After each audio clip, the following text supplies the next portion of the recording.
Alors, pour l'Occident, euh, en quoi les témoignages de la Chine d'en bas sont plus pertinents en fait que ceux de la Chine d'en haut, on va dire?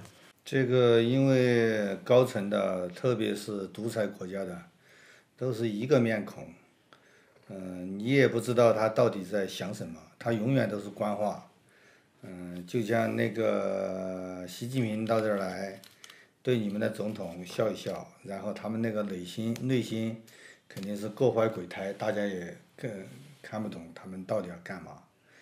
但是那个底层的人他就不一样了，底层的每一个他的人的故事，他都是他都是自己把自己的故事讲出来，这个才是一个真正的一个中国。你那个高层的人，他们都是一种面孔上的中国，而且他们有些时候，而且是一个让人讨厌的中国。为什么呢？因为他们从他们的脸上只能看到金钱、权利，除了金钱和权利，什么都看不到。La raison pour laquelle j'ai préféré décrire les gens de la Chine d'en bas, c'est que les gens de la Chine d'en haut sont sans aucun intérêt. C'est la particularité de la dictature que ces gens-là se promènent avec un masque. Ils ne dévoilent jamais leurs pensées.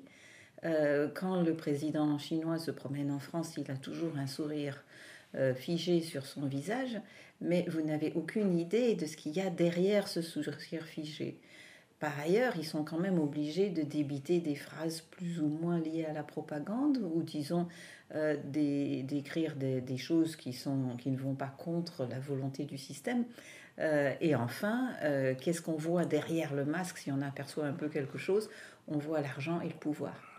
Alors, si on va voir les gens de la Chine d'en bas, ces gens-là, en quelque sorte n'ayant rien à perdre, sont tout à fait prêts à vous raconter la vérité de leur histoire et de partager, et c'est quelque chose qui leur tient à cœur.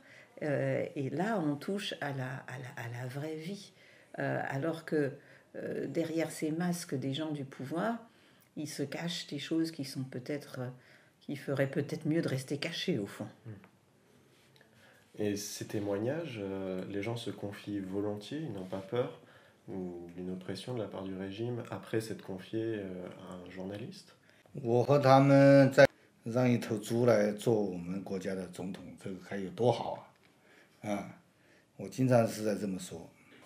那么我面对他们的访谈的时候，他们或许就把我看成一头猪了，然后这样他们就比较表现就比较自如。Quand je vais voir des gens de la société ordinaire, ou des gens pauvres, ou des gens dans des régions isolées, je viens en mon nom propre. Donc, quelque part, je ne représente rien. Je ne suis pas un élément du pouvoir, etc. Et puis, je sais assez bien faire l'idiot aussi. Donc, je me présente comme quelqu'un qui ne sait rien, qui ne comprend rien. Et les gens, du coup, sont plutôt contents parce qu'ils ont l'impression qu'ils vont m'éduquer. Ils vont m'apprendre quelque chose, ils vont m'expliquer. Et donc, ils sont plutôt heureux de m'expliquer la vie, quoi. Et puis on bavarde, et puis moi souvent je parle du gouvernement chinois, et je dis finalement chez nous on serait mieux dirigé si on était dirigé par un cochon, parce qu'un cochon au moins ça a des sentiments, et puis une fois qu'il a le ventre plein, il pousse quelques grognements et il s'endort, il n'embête personne. Tandis que nous on a des dirigeants qui nous laissent jamais tranquilles.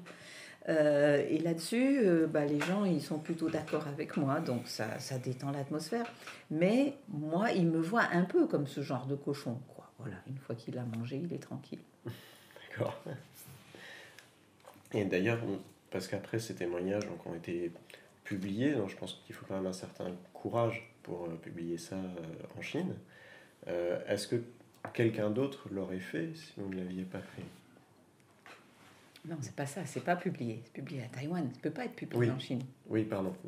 Je veux dire, déjà publier des témoignages chinois, déjà comme ça, il faut un certain courage vu l'oppression, on veut dire, qu'il a pu subir. 第三呢，就是应该算我的这个底层了，所以说我就成为那个时候就成为中国的最有名的地摊作家这就是之一，但是我觉得这个不是对我的贬低，这个对我是一个很高的一个肯定。Mon livre a quand même été publié la première fois parce que l'éditeur qui m'a publié ne savait pas trop quelles seraient les conséquences.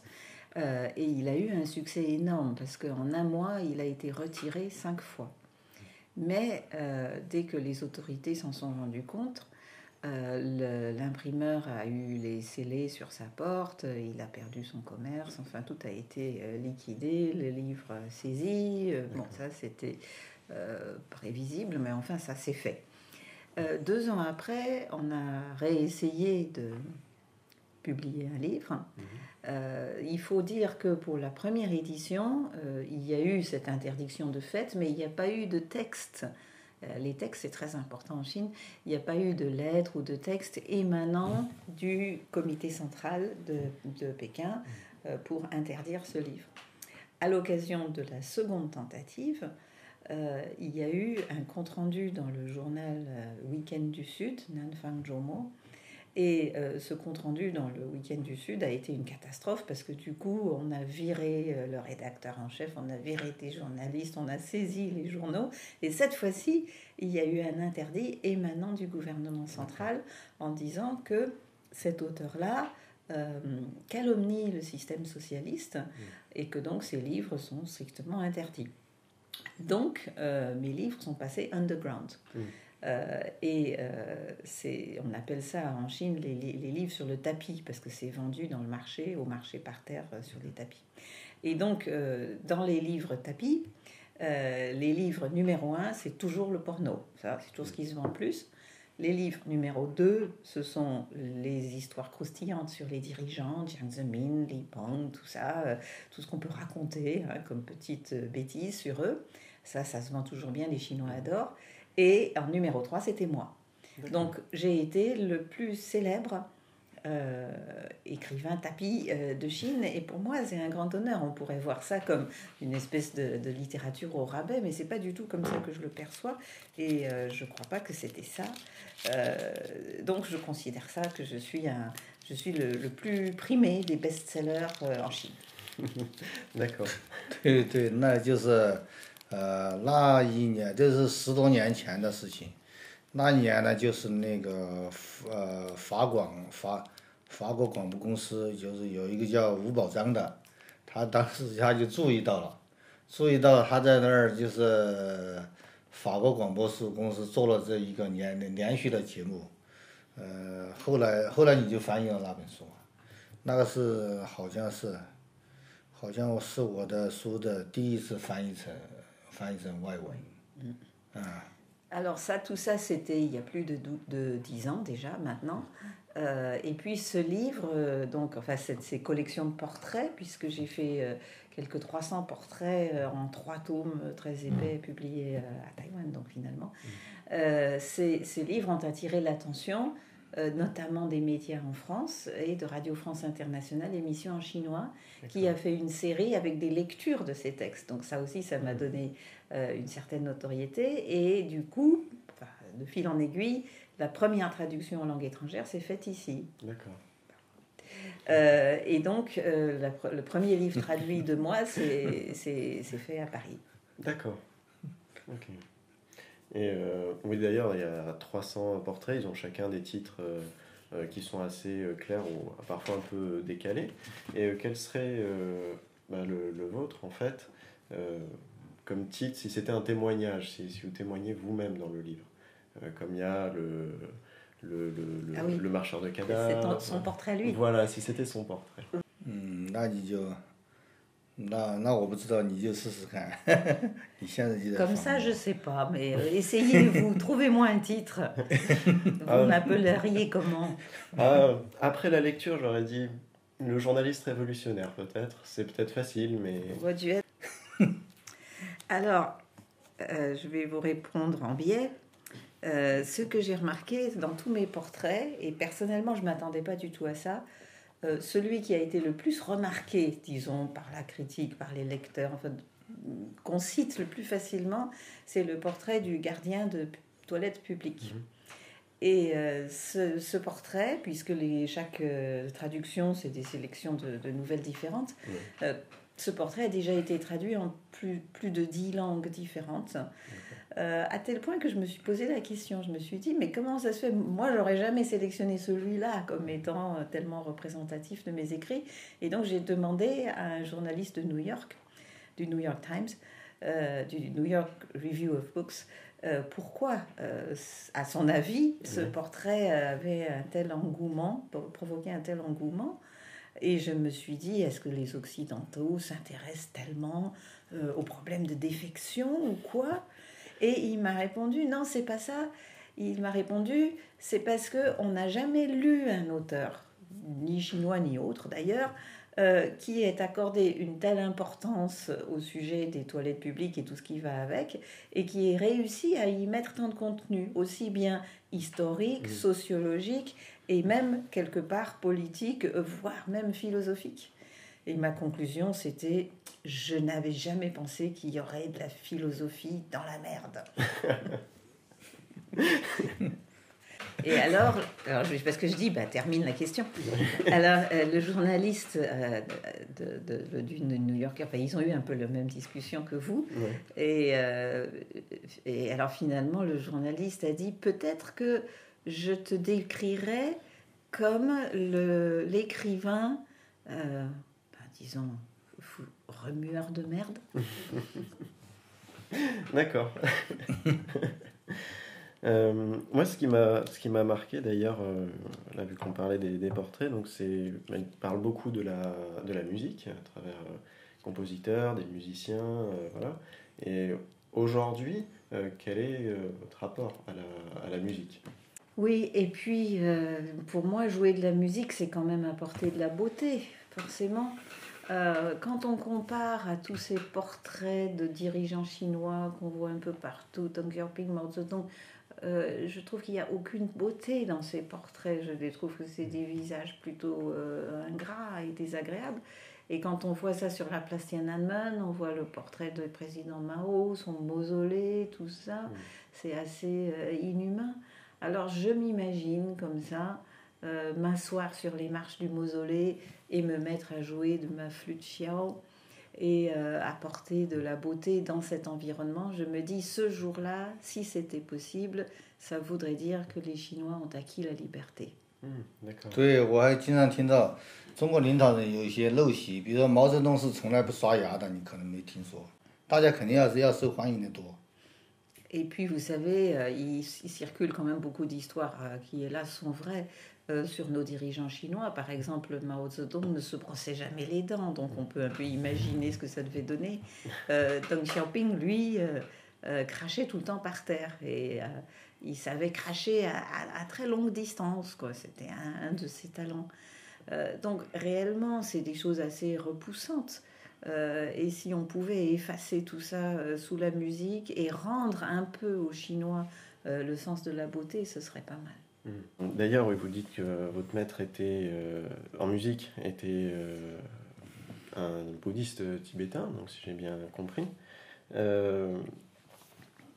Moi, je suis relativement au courant de ce qui se passe au Tibet par rapport à l'oppression chinoise, les immolations des moines, les pillages des temples et tout ça. Quelle est la position que vous prenez, vous, par rapport à ça? Parce que je sais que juste avant de fuir la Chine, vous avez signé la charte. En dehors de ça, qu'est-ce que ça représente? 好多那个政府他也不表态，他也那个就是生怕就说那个因为提了西藏问题，然后就伤害了其他的这个就是他们做了很多妥协。难道那个就是自焚了130多个人还不够吗？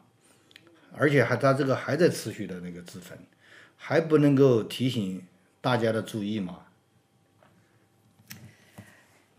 Pour moi, le peuple tibétain est un peuple particulièrement attachant.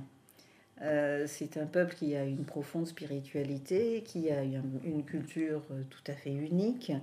Et c'est un peuple qui, objectivement, subit l'invasion de la présence chinoise sur tout son territoire. Par ailleurs, l'actualité tibétaine, qu'est-ce que c'est? Eh bien, c'est plus de 130 immolations par le feu. C'est une très grande souffrance de l'ensemble du peuple tibétain. Et bon, que dire de la dictature chinoise? C'est une dictature, donc on ne peut pas vraiment s'attendre à autre chose. Mais de la part des gouvernements occidentaux, comment ça se fait qu'ils fassent tellement de compromis avec le pouvoir chinois au point de s'auto-censurer, au point de ne pas protester plus énergiquement, au point de céder aux injonctions du pouvoir chinois qui leur interdit en quelque sorte de parler du Tibet. Là, ça, j'ai beaucoup plus de mal à comprendre. Parce que ces immolations qui perdurent, c'est quand même un message extraordinaire. C'est quand même une façon que les Tibétains ont d'attirer notre attention vers eux, de dire, écoutez, regardez ce qui se passe chez nous, c'est vraiment insupportable, c'est vraiment ça le message. Mais ce que j'admire dans ce message, c'est que la violence n'est destinée que vers les individus qui s'engagent. Et donc, à aucun moment est-ce qu'ils se sont transformés en torches humaines pour mettre le feu aux maisons des autres, ou en bombe pour faire exploser les autres dans un marché. Non, c'est une très grande violence, certes, mais aussi extraordinairement pacifique, qui ne fait de mal à personne. Personne d'autre que la personne concernée. Oui, d'accord. Mais c'est vrai d'ailleurs, il y a le Tibet, mais récemment... on commence un peu à parler en France de l'oppression sur les peuples ouïghours, par exemple. Est-ce qu'il y a beaucoup de cas comme ça où il y a, on va dire, un veto quelque part sur l'information mondiale qui ne sortent pas de Chine? Les immolations au Tibet sont un phénomène qui est quand même très particulier et quelque part très symbolique. Il y a beaucoup d'événements violents en Chine qui se produisent presque tous les jours ou toutes les semaines. Par exemple, récemment, il y a eu ces manifestations au Zhejiang contre l'installation d'une industrie polluante, un incinérateur dont les habitants ne voulaient pas parce qu'ils craignaient les influences sur leur santé. Ça s'est très mal terminé, ça a été très violent, l'armée est intervenue, il y a eu des morts, des blessés. Donc des événements de ce genre en Chine, il y en a tout le temps, dont on parle ou dont on ne parle pas. Mais il y a eu confrontation, c'est-à-dire les gens se sont, enfin ils ne se sont pas organisés, mais ils se sont rassemblés, et puis tout d'un coup ça a explosé, ils ont peut-être cassé des vitrines, enfin il y a eu des phénomènes comme ça. Au Tibet, il n'y a pas. C'est toujours pacifique. Les Tibétains ne s'organisent pas pour entrer en confrontation avec qui que ce soit. Ce sont des mouvements, des personnes isolées qui, très discrètement, vont se mettre quelque part et s'allument pour se mettre en feu. Donc c'est différent. Et ce qui me choque vraiment le plus, c'est cette façon dont on évite absolument d'en parler, au point que même rencontrer le Dalai Lama, donc même sans parler d'immolation, le simple fait d'inviter le Dalai Lama à prendre le café, c'est devenu presque impossible. Oui, bah oui, récemment, c'est la Norvège qui a cédé. Qui a cédé, oui. Et d'ailleurs, aujourd'hui, est-ce que vous êtes protégé en Allemagne pour les propos que vous avez tenus ou pas? Ou est-ce que vous subissez toujours des pressions, des menaces de la part de la Chine? 到达一个自由的环境，如果你还不能够自由的话，那叫什么？对，那就。Moi, j'ai tendance à adopter une position plutôt taoïste et d'accepter que les choses se déroulent comme elles doivent se dérouler. Donc, je suis dans un environnement libre et je me considère comme libre.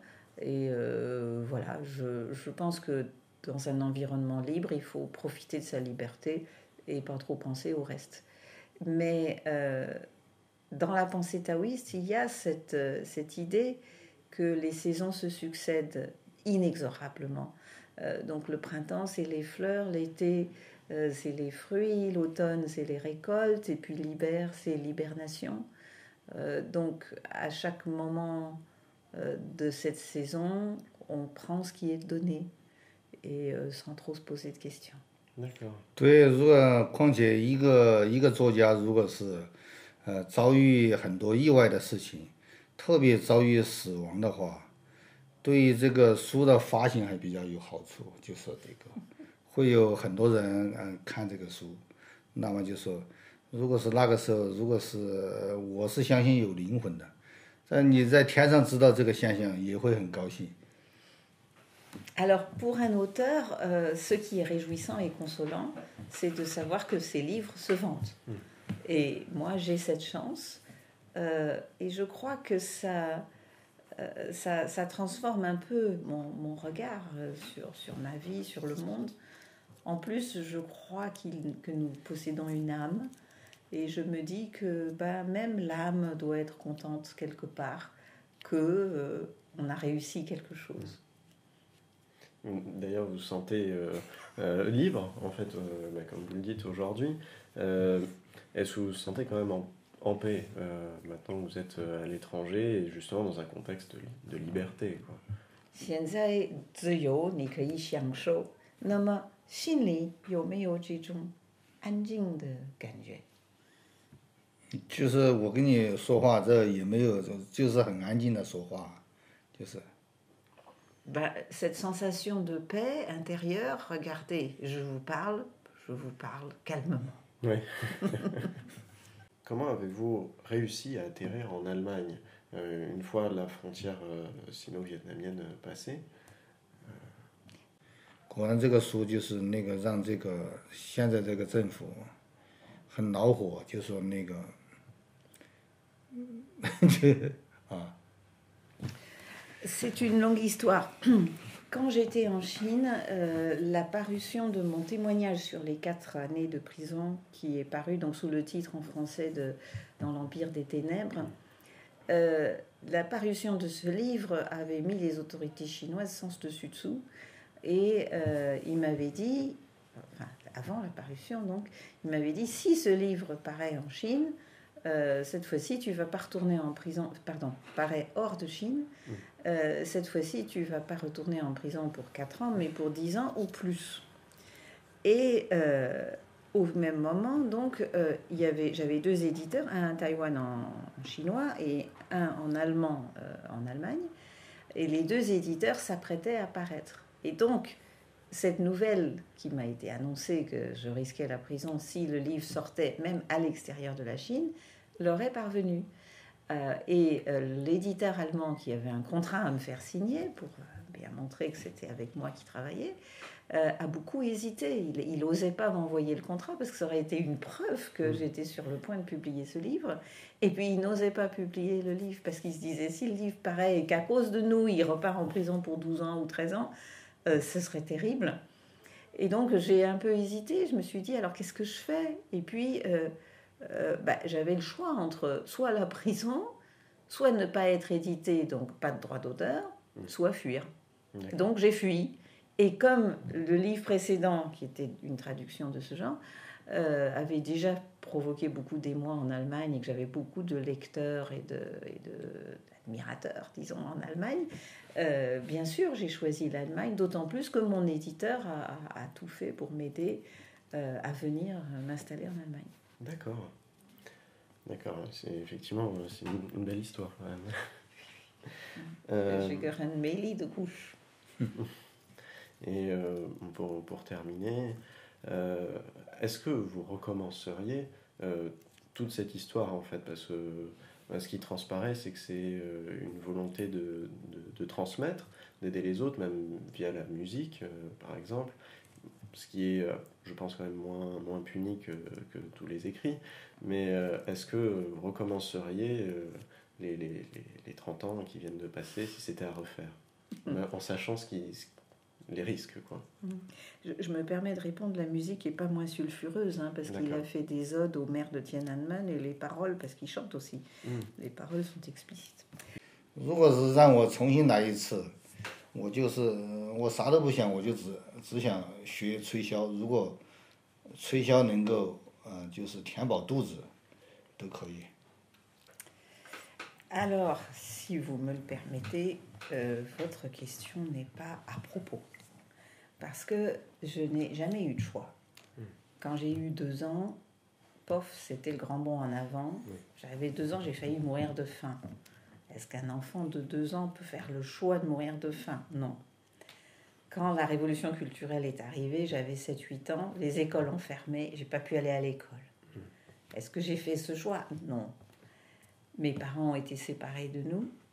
On a grandi comme on a pu. Ça a été extrêmement pénible. Après, au moment de Tiananmen, qu'est-ce qui s'est passé? Là, j'ai fait le choix. Je ne suis pas restée sur la place. J'ai été à Pékin, mais je suis rentrée chez moi avant que les événements ne prennent trop de dimension, la dimension que ça a pris. Et je ne voulais pas m'occuper de politique. Ce n'était pas mon choix. Mais par contre, quand j'ai entendu ce qui se passait à la radio, parce que je pouvais par BBC entendre ce qui se passait sur la place Tiananmen, alors je me suis mis un peu en colère. Et c'est là que j'ai écrit mon poème Massacre. Mais est-ce que c'était un choix? À vrai dire, vous êtes en face de cette situation, ou bien vous êtes un salopard, comme Deng Xiaoping ou Mao, qui n'ont pas de sentiments, ou bien vous êtes un être humain.